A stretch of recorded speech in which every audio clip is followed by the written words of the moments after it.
राजेश शिंदे साहेब. नमस्कार. बरं, काय सांगाल तुम्ही निवडणुकीच्या रणधुमाळीमध्ये उतरला आहात, निवडणूक लढवीत आहात, तर तुम्हाला तुमचा प्रभाग हा कसा वाटतो आहे? हवा तेवढा विकास झाला आहे का? विकास तर झालेला नाही.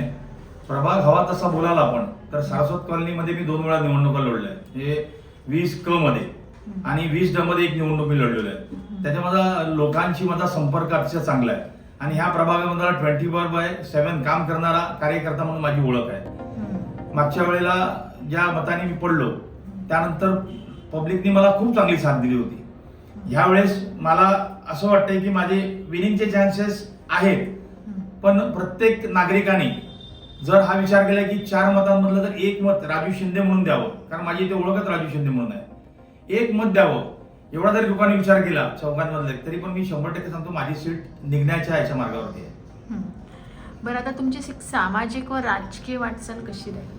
आज मी 30 वर्ष एका पक्षाची प्रामाणिक आहे, 30 वर्ष एकनिष्ठ आहे, तर मी नागरिकांशी एकनिष्ठ प्रामाणिक राहू शकत नाही का? 100% राहू शकतो. आणि हे लोकांनी माझी तीच ओळख आहे की हा निष्ठावंत कार्यकर्ता आहे, एक वेळ ह्याला संधी द्यावी अशी लोकांची मत आहे.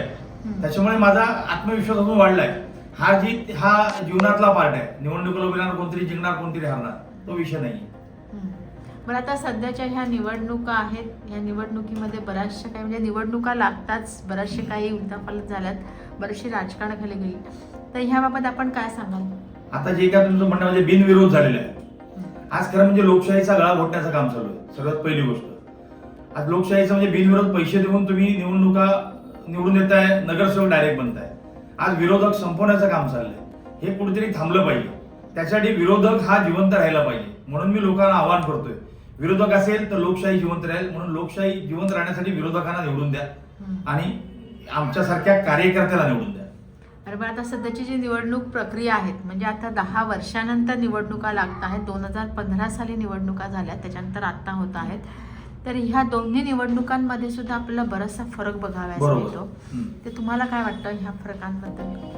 ह्या निवडणुका एवढ्या किचकट गेल्यात ना की एक तर निवडणूक लागली 30 दिवसामध्ये, जी 45 दिवसात लागायला पाहिजे होतं. आम्हाला लोकांपर्यंत पोहोचण्यासाठी वेळच नाहीये. एक तर परमिशन एवढ्या किचकट केल्यात, त्या परमिशनमध्ये आता आजच्या तारखेपर्यंत लोकांना परमिशन भेटलेलं नाही. म्हणजे कार्यालयाचे असतील, रिक्षाचे असतील, त्या परमिशनच भेटलेलं नाही. खूप किचकट प्रक्रिया केली. 30 दिवसामध्ये मी लोकांपर्यंत पोहोचू पण शकत नाही.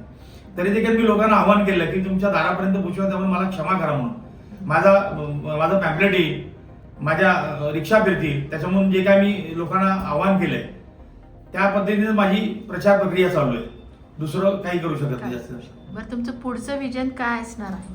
पुढचं विजन माझा फक्त प्रभागाचा विकास, आणि विकास असा की ना भूतो ना भविष्यात कोणी केला नसेल असे विकास करण्याची माझी धारणा आहे. म्हणजे जे आज रस्ता बनवला की खोदला जातो, गटारं फक्त एवढी गटारं बनवली, छोटीशी गटारं बनवली जातात, कुठे बदल घडवा. एकदाच करा ना खर्च. प्रामाणिकपणे जर काम केलं स्लॉट वाईज तर 100% प्रभागात परत काम करण्याची गरज लागणार नाही. ही माझी धारणा आहे. रस्ता तर मी परत कधी खोदून देणार. माझ्याकडे सिस्टम आहे की चॅनल सिस्टम मध्ये इथून पाईपलाईन गेली पाहिजे, इथून केबल्स गेल्या पाहिजे, इथून टेलिफोनच्या केबल्स गेल्या पाहिजेत, इलेक्ट्रिकच्या केबल पाहिजे. ही माझी काम करण्याची माझ्याकडे स्ट्रॅटेजी आहे. आणि स्वच्छ परिसर असावा, निरोगी परिसर असावा, ही माझी इच्छा आहे. 15 जानेवारीला मतदान होत आहे, तुम्ही मतदारांना काय आवाहन करू इच्छिता? मतदारांना मी एकच आवाहन करेन, एक वेळ मला काम करण्याची संधी द्या. आणि माझी निशाणी आहे तुतारी. इलेक्शन मध्ये प्रभाग क्रमांक 20 ड मध्ये माझी निशाणी आहे तुतारी वाजवणारा माणूस. अनुक्रमांक 5 आहे ड मध्ये. त्याच्या समोरील बटन दाबून मला प्रचंड बहुमताने विजय करा ही विनंती मी लोकांना हात जोडून विनंती करतो. एक वेळ काम करण्याची संधी द्या.